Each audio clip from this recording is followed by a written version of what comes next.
ఏమంటారంటే నేచే బట్టే వెంటనే నేచే 6 months కంటే ఎక్కువ బతకదని చెప్పారు హాస్పిటల్లో. నేను ఇప్పుడు 10 months దాటింది.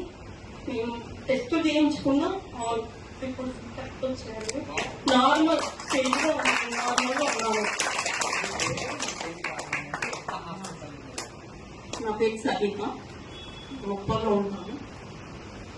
లంగ్స్ స్ప్రెడ్ అయింది. సార్ దగ్గర తీసుకెళ్ళాము. తీసుకెళ్తే ఇంకా ఆ రోజు ఏ రోజైతే తెలిసిందో ఆ రోజు నుంచే నేను మెడిసిన్ వాడడం స్టార్ట్ చేశాను. ఇంకా నేను 3 months లో నాకు 50% తగ్గింది అని చెప్పారు డాక్టర్. అసలు ఏమైనా రిపోర్ట్స్ అని చెప్పేసి అన్నారు వాళ్ళు. ఇది బతకదన్న ఆమెని 3 months లో రిపోర్ట్ ఏంది ఇట్లా వచ్చినాయి అని వాళ్ళే పర్సన్ ఇంకా golden elect, rich berry, super rich berry, అష్టప్రక్ష ఒకటి, బ్లైండ్ ఒకటి, తులసి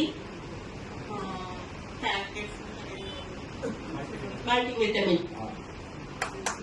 నాకు బ్లడ్ కూడా 7 ఉంది. ఇలా బ్లడ్ ఎక్కించాలని చెప్పారు. ఈ అమ్మాయికి బ్లడ్ ఎక్కియాలి, ఎక్కిస్తేనే నేను కీమో పెడతామని చెప్పారు. ఇంకా వాళ్ళు చెప్పినాక 1 week లో నేను HP ప్లస్ 1 వాడాను. వాడినాక 8.7 వచ్చిందా. ఇంకా అవసరం లేదు ఇంకా ఈమెకి బ్లడ్ ఎక్కియాల్సిన అవసరం లేదని చెప్పారు. నేను బతికానంటే డేటే. నా పిల్లలు ఇంకా మ్యారేజెస్ కాలేదు, చిన్న పిల్లలు అంటే 23, 25 years పిల్లలు. అసలు నేను పిల్లల్ని అనాథ చేసి వెళ్ళిపోతాను అనుకున్నాను. దేవుడు లాగా నాకు పేరే దొరికింది.